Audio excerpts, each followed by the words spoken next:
Before Halo, before Excel, and before there was even Windows, there was Flight Simulator. It's Microsoft's oldest franchise, having turned 40 this year. It's been over a decade since the last installment in the Flight Simulator series, but is getting ready to take off again with Microsoft Flight Simulator. The game has been in the works for over 3 years, and we got our first glimpse of the game at E3, but we recently had the chance to climb inside the cockpit and get our hands on for the first time. Flight Simulator is coming to Xbox Game Pass Ultimate next year, and if you're not familiar with the series, prepare to get excited because it looks incroyable. So to get you caught up, here's everything you need to know.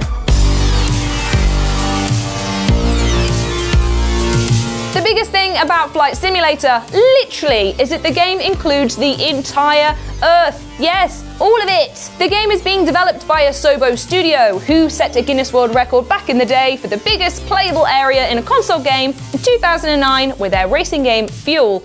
And with Flight Simulator, they're smashing that record to absolute pieces. The game takes advantage of the same satellite data used for Bing Maps. Some of the scans are accurate down to 3 centimeters, and the game takes those and turns them into convincing 3D landscapes. The big landmarks are modeled by hand, but that still leaves a lot of the world to fill in. This is where machine learning algorithms come in, figuring out where they should generate terrain surfaces, buildings, and the game's casual 1.5 trillion trees. So if there's a patch of green on the satellite image, the game will automatically lay down some 3-dimensional turf. Although, if you're close enough to appreciate each individual blade of grass, it probably means you're about to crash. Flight Simulator's world is full of these little details, like waves that are affected by the wind and traffic whizzing around on the streets. It's such a faithful recreation of the real world that you'll be able to chuck away the map and navigate by roads and landmarks, if you know the area, of course. Yep. You pretty much can go anywhere you like. You can pick any airport in the world to take off from, or just pick a point on the globe and start flying there. So whether you want to play virtual tourist and visit famous landmarks like the Great Wall of China, or just find your house and do a flyover, the world is literally your oyster. Essentially, Flight Simulator is streaming the entire Earth onto your device as you play. The game recreates 2 million cities and 40,000 airports, which, as you can probably imagine, is a bit more data intensive than streaming music or any old TV show. And all that Bing Map data adds up to a whopping 2 petabytes. That's 2,000 terabytes, or if you're feeling fruity, 2 million gigabytes. The game uses something called adaptive streaming, meaning that the better your internet connection is, the more accurate and detailed the terrain you'll be flying over will be. You can play without an internet connection though, with the game offering 2 options. Either you can play in the offline mode, which uses the same satellite data, but relies more heavily on procedural generation to fill in the gaps. Alternatively, you can pick a region and download it to your machine for high quality flying, even when you're not connected.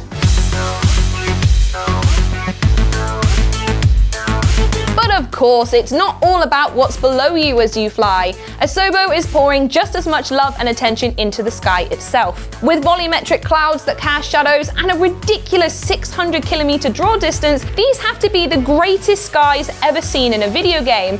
And everything is realistically simulated too, with an atmospheric model that includes pressure, temperature, humidity, and air density. The same also goes for the weather. From rainbows to tornadoes, everything is simulated with real-world aerodynamics to change the way you fly. Rain clouds bring a little turbulence, but a full-blown hurricane will really test your skills as a pilot. Flight Simulator wants its version of Earth to be as close to the real world as possible, but is better in at least one way. You can now command the weather. If you want to experience what it's like to be up in the air right now, the game pulls in real-world weather data and matches it to whatever location you're flying through. But you can also choose the conditions yourself using an in-game menu that can flick between storms and clear blue skies without ever having to stop playing. This is going to be pretty handy if you're planning to fly around Britain and don't fancy dealing with the endless amount of rain we're having at the moment. There's one last element of Flight Simulator we haven't touched upon yet, and it's a pretty important one. What you're going to be flying in. As with every other aspect, the planes have been giving a huge overhaul with an entirely new flight model engine underpinning it all. No 2 planes feel the same because every single part of the aircraft, from the wings to the cockpit, has an impact on its aerodynamics.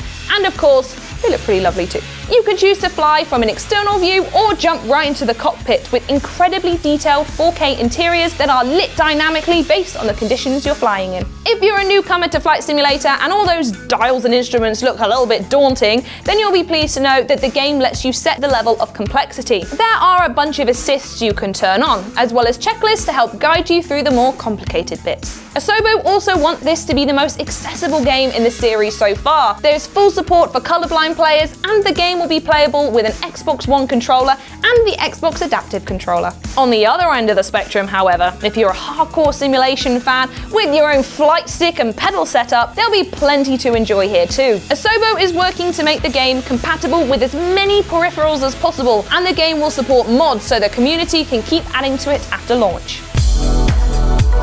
There's plenty more to discover about Flight Simulator before it lands way next year. For example, we know the game will include multiplayer, but full details are yet to be revealed.